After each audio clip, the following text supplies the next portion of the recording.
మహిళల కోసం central bank of India ఇప్పుడు మీకు అందిస్తోంది గృహ రుణం. అతి తక్కువ వడ్డీ రేట్లకే ప్రత్యేక సెంటు గృహలక్ష్మి. పూర్తి వివరాలకు వెంటనే సంప్రదించండి 18003030. చెర్లపల్లి మహాలక్ష్మి నగర్ కాలనీ అండి. మాకు ఇల్లు రోడ్ల విస్తరణ కోసం అని చెప్పి నోటీస్ ఇచ్చేసి వెళ్ళిర్రు. కానీ ఏ అధికారులు వచ్చి మాతోటి ఏం మాట్లాడలేదు. ఏంటి అనేది అసలు మాకు ఏ విషయం చెప్పలేదు కూడా. అసలు మేము ఇల్లు అంతా అప్పులు చేసి స్థలాలు కొనుక్కొని బ్యాంకు లోన్లు తీసుకొని మేము ఇండ్లు కట్టుకున్నాము. ఇప్పుడు ఇండ్లు కూల్చేసి మమ్మల్ని రోడ్డున పడేస్తే మా పరిస్థితి ఎట్లా అండి? ఇల్లు ఉన్నా లేకున్నా బ్యాంక్ అతను లోన్ కట్టాల్సిందే అని చెప్తారు.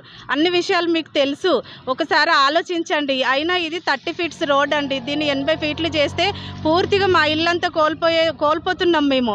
అక్కడి వైపు చూడండి, అక్కడ సైడ్ ఎక్స్లేటర్ రైల్వే స్టేషన్ దగ్గరలో 40 ఫీట్ల రోడ్డు ఉంది ఆల్రెడీ. దానికి కొంచెం ఇంకా మీరు సర్దుకుంటే ఎవరికి ఇబ్బంది కాకుండా అందరికీ అనుకూలంగా ఉంటుంది. ఇంకో రోడ్డు ఇక్కడ మింట్ కాలనీ, ఆల్రెడీ అక్కడ కూడా 40 ఫీట్ల రోడ్డు రైల్వే స్టేషన్కి చాలా దగ్గరలో ఉంది. అట్లాంటి రోడ్లను, అనుకూలంగా ఉన్న రోడ్లను మీరు వదిలిపెట్టి అనుకూలం లేనటువంటి రోడ్లను విస్తరణ చేస్తాము అని అంటున్నారు. ఇక్కడ 16 కుటుంబాలు, 16 ఇండ్లు మేము పూర్తిగా కోల్పోతున్నామండి. ఒక మధ్యతరగతి కుటుంబము ఒక స్థలం కొనుక్కొని ఇల్లు కట్టుకోవాలంటే ఎన్ని ఇబ్బందులు ఉంటాయో మీకు అన్నీ తెలిసినయే. ఒకసారి ఆలోచించండి. రేవంత్ రెడ్డి గారు కూడా, సీఎం గారు కూడా మేము గౌరవంగా ఆయనకు నమస్కరించి మా బాధలను, మా ఇబ్బందులను మీకు చెప్తున్నామండి. ఒకసారి సామాన్యుడిగా ఉండి ఆలోచించండి. ఒక కుటుంబము ఇల్లును కోల్పోతే ఆ కుటుంబం ఎట్లాంటి పరిస్థితులు అనుభవిస్తుంది, ఏ విధంగా రోడ్డున పడుతుంది, ఏ విధంగా వారికి ఉన్న అప్పులు ఎలా తీరుతాయి, అన్ని విషయాలు మీరు ఒకసారి ఆలోచించి మళ్ళీ రోడ్లను రీసర్వే చేయండి. ఈ రోడ్డు కాకుండా ఇంకా అనుకూలంగా ఉన్న రోడ్లను కూడా మీరు తీసుకొని ప్రజలందరికీ న్యాయం చేసి, ముఖ్యంగా మా కుటుంబాలకు మీరు న్యాయం చేసినటువంటి వాడిగా ఉండవలసిందిగా చేతులెత్తి నమస్కరిస్తూ చెప్తున్నానండి. ఇది రైల్వే స్టేషన్లో మేము మహాలక్ష్మి నగర్ కాలనీలో ఉంటామండి. ఈ రోడ్డు మేము ఇది బ్యాక్ సైడ్ వస్తుంది స్టేషన్కి, అది ఫ్రంట్ సైడ్ వస్తుంది. ఈ బ్యాక్ సైడ్లో మేము ఒక 16 మంది కుటుంబాలను రోడ్డును పడేయడానికి ఇది చేసుకుంటూ దీనికి ఆప్షన్స్ 1 వే పెట్టుకోవడానికి ఈజీగా ఉన్నాయి. చాలాసార్లు మేము అందరి దగ్గరికి వెళ్ళి చెప్పాము, 1 వే చేసుకోండి, మా ఇల్లును ఖరాబ్ చేయకండి, మా ఇల్లు రోడ్లో పడకండి, మాకు లోన్లు ఉన్నాయి అని చెప్తే వినట్లేదండి, ఎవరు పట్టించుకోవట్లేదు. అటు పక్క 40 మీటర్స్ రోడ్ ఉందండి, 40 ఫీట్ రోడ్ ఉంది. దాన్ని ఒక 1 వే, దీన్ని ఒక 1 వే, ఇన్ను అవుట్ అని చాలాసార్లు చెప్పాము మేము. ఒక సైడ్ ఇన్ చేయండి, ఒకసారి అవుట్ చేయండి అని చెప్తే ఎవరు పట్టించుకోకుండా ఓన్లీ మా కాలనీ పైన ఇది దగ్గరగా ఉందంటున్నారు. యాక్చువల్గా ఇది దగ్గర లేదండి. హెచ్సిఎల్ రోడ్ 100 ఫీట్స్ రోడ్, అది చాలా పెద్ద రోడ్. అది దాని నుంచి ఈజీగా వెళ్ళవచ్చు. దానికి పెద్ద ఖర్చు చేయాల్సిన గవర్నమెంట్కి లాస్ కూడా ఏముండదు. దాన్ని ఎక్స్టెండ్ చేయడానికి ఇల్లు కూలగొట్టి రోడ్ వేయాల్సిన అవసరం కూడా లేదు.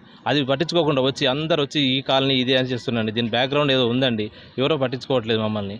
కొంచెం ప్లీజ్ సీఎం గారు, ప్లీజ్ ఒక్కసారి రీసర్వ్ చేయించండి. అమరపల్లి మేడం గారు మీరు వచ్చి చూసిపోయారు, ఒక్కసారి ప్లీజ్ మేడం, ఒక్కసారి మాకు ఇల్లు ఆగం చేసుకుని మా కుటుంబాలు రోడ్లో పడేకండి. చిన్న ఫ్యామిలీస్ మేడం, ప్లీజ్ ఒక్కసారి చూసి ట్రై చేయండి మేడం.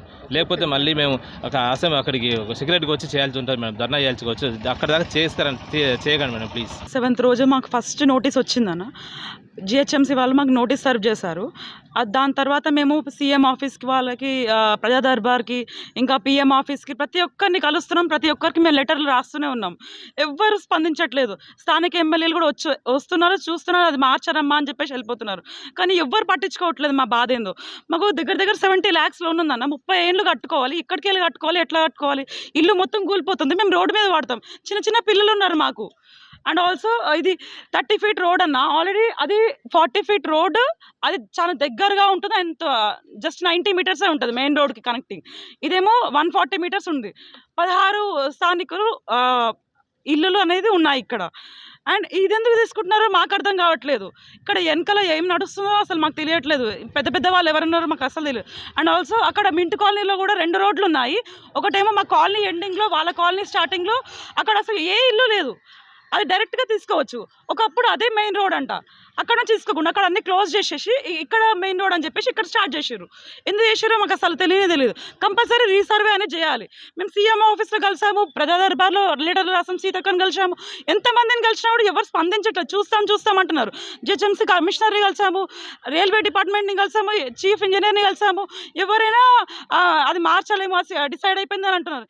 ఎందుకన్నా ఇప్పుడు మీ సైడ్ నుంచి మా సైడ్ నుంచి ఆలోచిస్తే 2 సైడ్ల మధ్యలో ఇప్పుడు మీకు తక్కువ నష్టం జరగాలి, మాకు తక్కువ నష్టం జరగాలి కదన్నా. రేవంత్ అన్న మీరన్నా ఆలోచన చేయండి. మేము రోడ్డు మీద పడుతున్నాం, చిన్న పిల్లలు ఉన్నారు మాకు.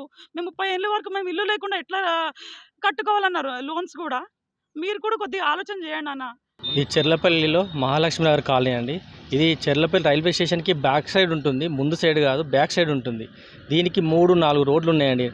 ఆ రోడ్లలో అన్నీ వాడుకుంటే అసలు ఈ రోడ్డు టార్గెట్ చేయాల్సిన అవసరం లేదు. ఈ రోడ్ని మెయిన్గా టార్గెట్ చేస్తున్నారు. అసలు ఎందుకు చేస్తున్నారో ఏం చేస్తున్నారో అసలు అర్థం కావట్లేదు. ఈ రోడ్ని ఎందుకు 30 ఫీట్ రోడ్ని ఎందుకు టార్గెట్ చేస్తున్నారో అర్థం కావట్లేదు. 40 ఫీట్ రోడ్ అటు ఉంది, మింటు కాలనీ సైడ్ ఉంది, మహాలక్ష్మి నగర్లో కూడా ఉంది. దాని అవతల ఖాళీ ప్లేస్లు ఉన్నాయి, ఎస్ఎల్ రోడ్ ఉంది. ఇవన్నీ వాడుకోవచ్చండి. ఆ 40 ఫీట్ల 100 ఫీట్ల కట్ట ఉంది, కట్ట ఎక్కిస్తే డైరెక్ట్ స్టేషన్లోకి వెళ్ళిపోతుంది. అవన్నీ కాకుండా ఈ రోడ్ని ఎందుకు టార్గెట్ చేస్తున్నారో అర్థం కావట్లేదు. దీని వెనక కుట్ర ఏముందో ఆ బహిర్గతం రావాలి. మళ్ళీ రోడ్లను రీసర్వ్ చేయాలి. ఉన్న రోడ్లు అన్నింటినీ వాడుకోండి. అంత ఇబ్బంది అయినప్పుడు అన్ని రోడ్లను వెడల్పు చేయండి. ఈ ఒక్క రోడ్ని టార్గెట్ చేసి చేయకండి. మా కుటుంబాలను వీధిలో పడేయకండి. మరిన్ని వీడియోస్ కోసం ఛానల్ ని సబ్స్క్రైబ్ చేయండి. లేటెస్ట్ అప్డేట్స్ కోసం వాట్సాప్ ఛానల్ ని ఫాలో చేయండి.